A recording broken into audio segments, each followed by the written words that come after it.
Hallo und herzlich willkommen bei Sugar Princess. Ihr hört es, leider ist meine Stimme immer noch nicht in Ordnung. Ich hoffe, ihr könnt mich trotzdem gut verstehen.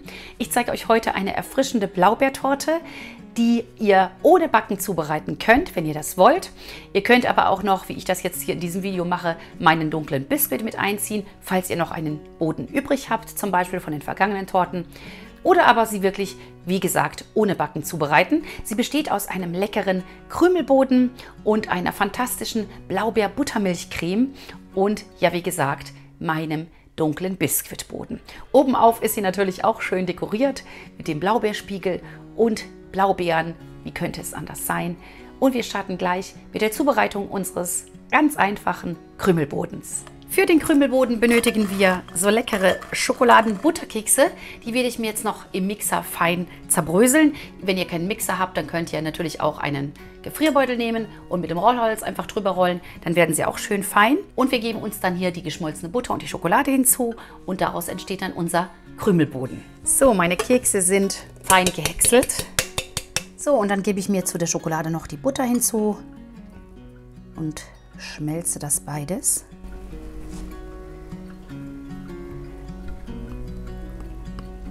Sodass ich eine schöne Schokoladenbutter habe. Dann wird der Boden schön schokoladig. Zusätzlich nochmal zu den Keksen, die ja auch schon schokoladig sind. Also richtig schön satt im Geschmack. Wunderbar, eine schöne Schokoladenbutter ist entstanden. Und die geben wir uns jetzt einfach hier zu unseren Krümeln. Und vermischen das Ganze schön miteinander. Und so müsst ihr bei dieser Torte gar nicht backen, sondern könnt einfach diesen Krümelboden verwenden. Und wenn ihr unbedingt wollt und die Torte noch festlicher machen wollt, dann nehmt einfach noch den dunklen Biskuit dazu. Einfach nur einen Boden, vielleicht habt ihr ja noch einen eingefroren. Und so müsst ihr dann überhaupt nicht backen. Und ihr seht, Wahnsinn, super lecker, ein toller Keksboden. Und der kommt jetzt bei mir in die Form. Ich nutze eine 24 cm Springform, aber ihr könnt die Torte auch auf 26 cm Durchmesser einstellen. Und wenn ihr eine 20er oder 18er Torte herstellen wollt, dann verwendet einfach die Hälfte der Zutaten. So, hier ist mein Tortenring auf der Tortenpappe und wir geben uns die Krümel jetzt hier hinein. Den Tortenring schön festhalten und den Boden jetzt in die Form drücken. Den Ring einfach deswegen festhalten, weil der ja sonst sich verschiebt. Wir wollen ihn möglichst an der gleichen Stelle haben. Muss man jetzt so ein bisschen aufpassen, einfach beim Reindrücken. Schön verteilen. Das spart uns einfach das Herstellen eines Mürbeteigs, was eigentlich noch edler ist. Aber wir wollen ja möglichst im Sommer nicht backen müssen. Gleichmäßig in der Form verstreichen, wenn es geht, wenn ihr reinkommt mit eurem Gerät. Mein Spatel passt genau rein. Unser Boden ist festgedrückt. Jetzt kommt hier schon der Biskuit drauf. Den hatte ich noch fertig im Tiefkühler. Ein Boden, 2 cm dick. Den könnt ihr auch weglassen, wie gesagt. Das ist bei mir jetzt eine Option, die dann noch festlicher ist. Und ich finde, es schmeckt noch feiner. Und jetzt machen wir uns an die Zubereitung der Creme und stellen vorher die Torte noch einfach einmal kalt. So, hier sind jetzt meine wunderbaren Blaubeeren und die habe ich mir natürlich gewaschen und geschaut, dass keine Stiele mehr drin sind. Hier ist noch einer. Damit sie eine schöne blaue Farbe entfalten in der Torte, koche ich sie jetzt gerade 5 Minuten mit etwas Zucker auf und püriere sie dann. Wer möchte, kann sie dann auch noch mal durch ein Sieb streichen. Mal schauen, wie fein oder wie grob das Püree wird. Wenn man das nicht macht, wird die Farbe nicht so intensiv sein und so, wir wollen ja eine schöne lila oder blau-lila Farbe haben in der Torte. So, also wir geben uns unsere 500 Gramm Blaubeeren in den Topf. Da kommt noch der Zucker hinzu. Ich habe jetzt 40 Gramm und die können wir jetzt einfach auch schon schön so ein bisschen während des Kochens zerdrücken und am Schluss nochmal durch ein Sieb streichen oder mit einem Mixer pürieren. Und ihr seht, das gibt eine wunderschöne Farbe und die würden wir sonst nicht kriegen. Wenn wir jetzt ohne Kochen das Ganze zubereiten würden, dann wird die Farbe so eher gräulich und so haben wir jetzt unsere Farbe schön aus der Schale dann auch ausgekocht. 5 Minuten kochen lassen, wenn es einmal aufgekocht ist und dann abkühlen lassen. Das könnt ihr auch ganz zu Beginn machen, damit einfach, wenn ihr die Torte startet, der Püree schon abgekühlt ist. Den gebe ich mir jetzt gerade zum Abkühlen in eine Schüssel.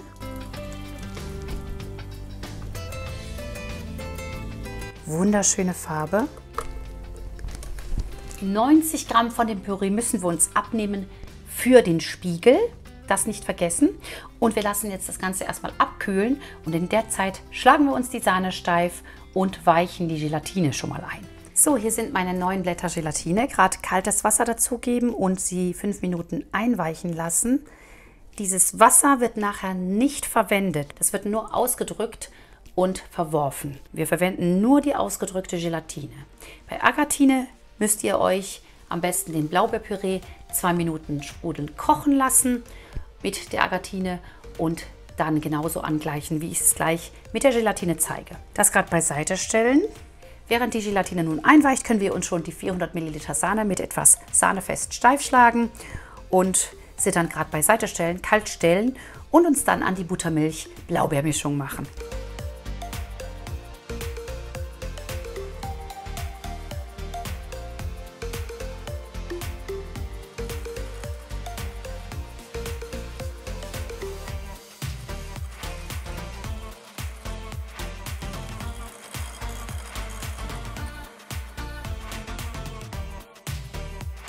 So, wenn die Sahne so schön steif geschlagen ist, dann können wir uns auch an unsere Blaubeer-Buttermilchmischung machen, beziehungsweise uns natürlich erstmal die Gelatine schön ausdrücken und auflösen.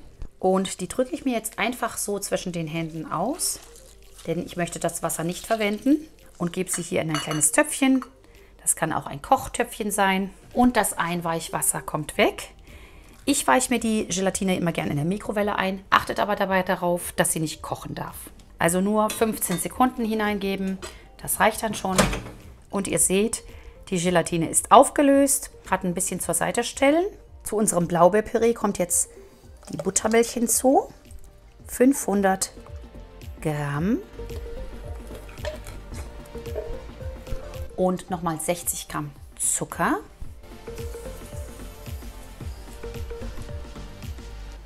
Und natürlich der Saft der halben Zitrone. Die drücke ich mir einfach gerade hier noch dazu aus.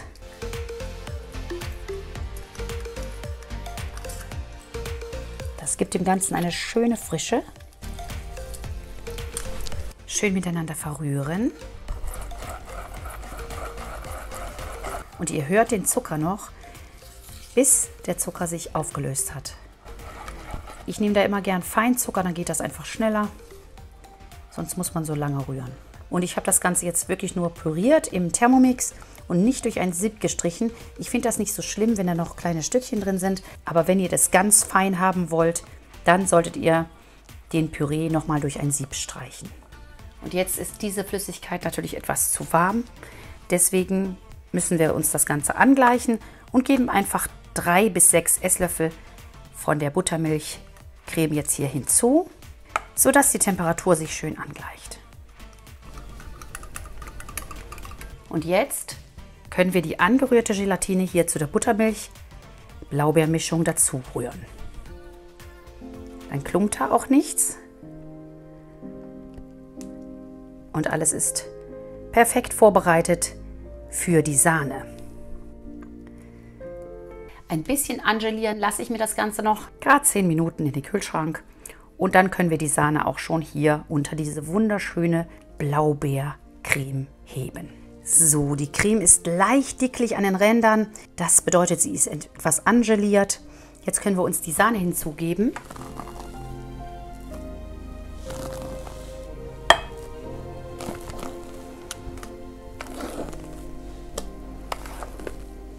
Was für wunderschöne Farben.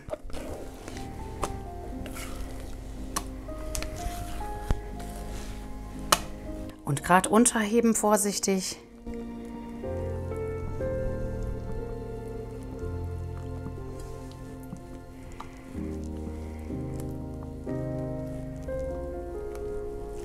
Wunderbar. Ich bin ganz begeistert von dieser Farbe hier.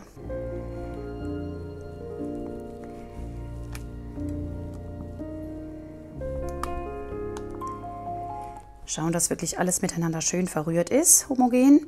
Und sobald die Sahne schön untergehoben ist, können wir unsere Torte auch schon füllen. Und wenn ihr möchtet, könnt ihr natürlich auch noch ganze Blaubeeren in der Creme verstecken.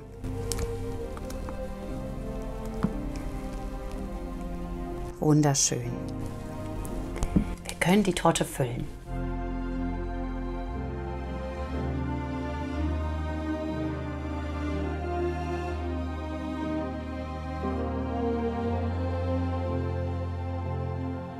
So, die Torte war bei mir über Nacht im Kühlschrank, schön abgedeckt mit einer Haube und ist super schön fest geworden. Bei so einer flüssigen Creme würde ich immer vorschlagen, mindestens 4 Stunden, besser über Nacht. Wenn die Creme hingegen schon beim Einfüllen etwas fester ist, dann braucht man nicht so lange zu warten. Also macht das einfach von der Konsistenz der Creme abhängig, wie lange ihr die Torte kühlen müsst. Wir werden uns jetzt die oberste Schicht aufgeben und dafür brauchen wir jetzt den restlichen Blaubeerpüree und die Creme fraiche und nochmal ein Blatt eingeweichte Gelatine. Hier ist unser wunderschöner restlicher Blaubeerpüree. Eine tolle Farbe, finde ich. Hier habe ich mir schon das eine Gelatineblatt eingeweicht in kaltem Wasser. Wie immer wird das Wasser nachher verworfen. Das werden wir uns gleich wieder auflösen. Dann haben wir natürlich hier noch unsere Creme fraiche. Und die werden wir jetzt hier reingeben in den Blaubeerpüree. Dadurch wird er natürlich etwas heller. Also wenn ihr ihn so dunkel haben wollt, könnt ihr das selbstverständlich auch so lassen. Man kann ihn auch mit einem Likör versetzen, mit einem Saft. Das waren jetzt 90 Gramm Blaubeerpüree, den wir übrig gelassen hatten, und 60 Gramm Creme fraiche. Und Zucker ist ja schon drin vom Kochen. Und das verrühren wir uns jetzt. Schaut mal, wunderschön. Das wird nun unsere Creme für oben auf. Und natürlich werden wir jetzt auch unsere Gelatine dann gleich auflösen.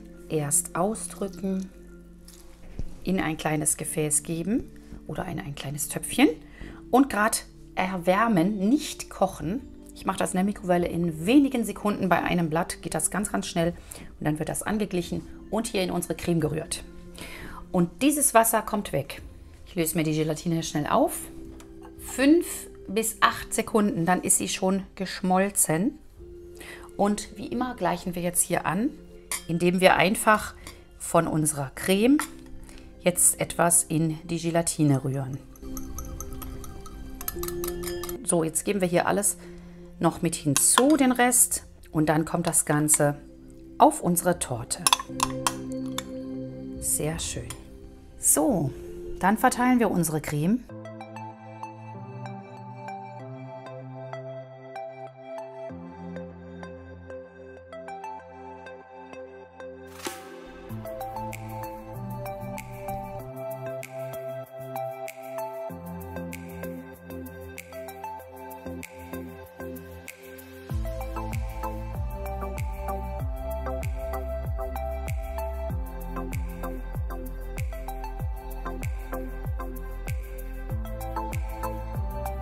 So, zieht sehr schnell an, also da muss man sich wirklich so ein bisschen beeilen. Das Ganze lassen wir uns jetzt auf jeden Fall nochmal schön kühlen. 1 Stunde würde ich sagen, reicht uns und dann können wir die Torte rausholen und mit den Blaubeeren dekorieren. So, wunderbar, unser Spiegel ist fest geworden. Jetzt können wir die Torte aus dem Ring schneiden, vorsichtig natürlich. Ihr könnt auch eine Tortenrandfolie verwenden, wenn ihr da Angst habt. Ich finde es nicht so schlimm, wenn es nicht super perfekt ist, aber wer es ganz perfekt haben will, der muss halt entsprechend noch Mittel einsetzen. Also wie gesagt, vorsichtig hier entlang fahren, dass wir uns möglichst Boden und Schichten nicht verletzen.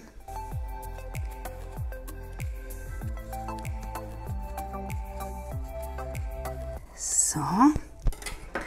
Und wir öffnen uns den Ring und hochziehen. Und da kommt unsere fantastische Blaubeertorte. Wir teilen uns die Torte ein. Ihr könnt sie natürlich aber auch im Halbmond dekorieren. Das sieht auch immer sehr schön aus, gerade bei so moderneren Torten. Vorsichtig eindrücken. Ich habe jetzt hier 16 Stücke, aber ihr könnt genauso gut auch 14 verwenden. Wunderbar. Die Sahne ist bei mir auch schon fertig. Einfach Sahne mit etwas Sahne fest aufschlagen, ein bisschen Zucker, Vanillezucker, was ihr wollt. Und ich habe hier eine französische offene Sterntülle dran. Das passt gut zu so moderneren Torten einfach. Und spritze mir jetzt meine Tupfen auf und setze mir dann die Blaubeeren oben auf.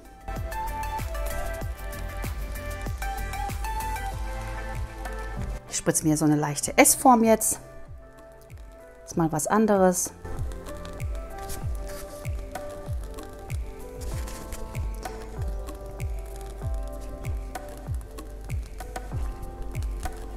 die letzte. Sehr schön, sieht schon mal aus. Jetzt kommen noch meine schönen Blaubeeren oben auf. Und zwar setze ich die hier immer auf den Abschluss des S.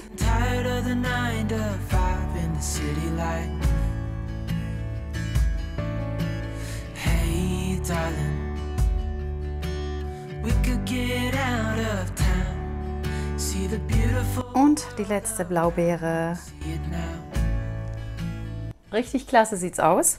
Was jetzt noch fehlt oder was man noch machen kann, wenn man möchte, muss man aber nicht unbedingt, ist noch Minze oder Melisse oben aufsetzen. Und das ist jetzt eine japanische Heilminze. Ihr könnt aber auch eine ganz andere Minze nehmen. Es gibt verschiedene Sorten natürlich. Diese hier sieht so ein bisschen aus wie die Blaubeerblätter. Die kommt bei mir aus dem Garten. Deswegen finde ich, die passt gut dazu. Setze ich mir jetzt hier so immer so ein bisschen schräg dran, dass sie die Sahne nicht ganz verdeckt.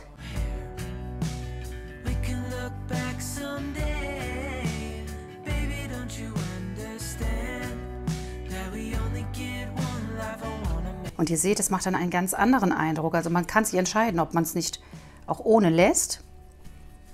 Ich fand es vorher auch schön. So ist es auch sehr hübsch, weil sich die Torte so noch nach außen verlängert durch diese lanzenartigen Blätter.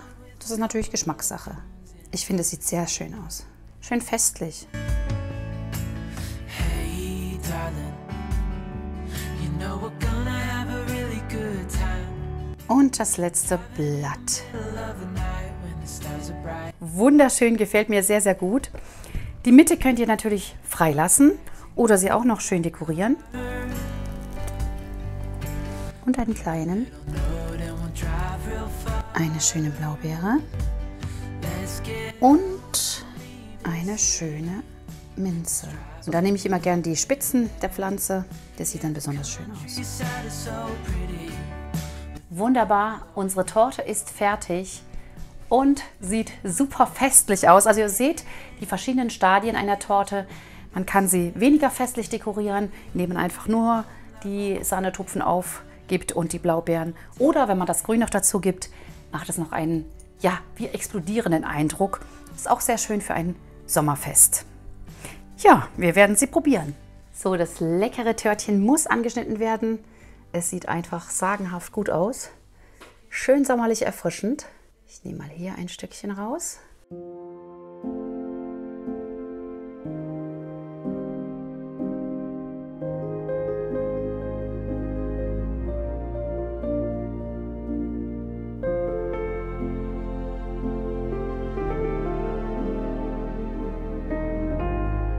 So wunderschön sieht das Törtchen aus. Ich werde probieren, es ist sehr, sehr heiß in Hoffenheim. So heiß wie in Athen.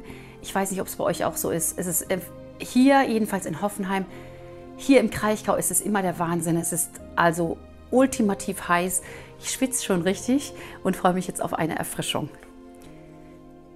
So, wunderschön. Der Krümelkeksboden, ja, der Biskuit und die leckere Blaubeerfüllung. Super erfrischend.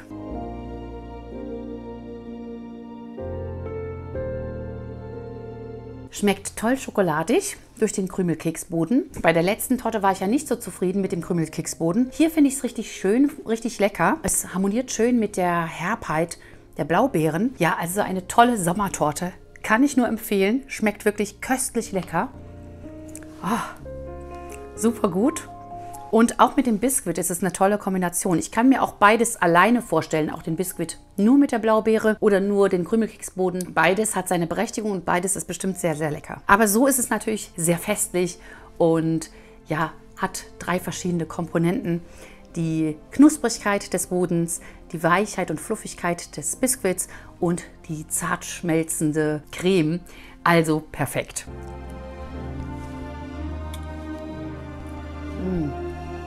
Eine Torte für Blaubeerfans, auf jeden Fall super geeignet und macht wirklich toll was her auf jeder Kaffeetafel. Das war meine Blaubeer-Buttermilchtorte. Ein super Rezept für den Sommer, finde ich. Entweder mit oder ohne Backen, ganz wie ihr möchtet. Wenn ihr die Torte nachbackt, dann freue ich mich natürlich wie immer über Fotos auf Facebook oder Instagram. Alle Links dazu findet ihr hier unten unter dem Video direkt. Wer den Kanal noch nicht abonniert hat, der kann das auch gerne tun einfach. denn dann verpasst ihr kein Video mehr. Und dann könnt ihr hier unten auch die kleine Glocke gleich aktivieren, denn dann bekommt ihr auch eine Benachrichtigung, wenn ich ein neues Video hochgeladen habe. Ja, viel Freude beim Nachbacken. Wir sehen uns nächste Woche hier wieder um 10 Uhr am Sonntag. Bis dahin macht's gut. Tschüss!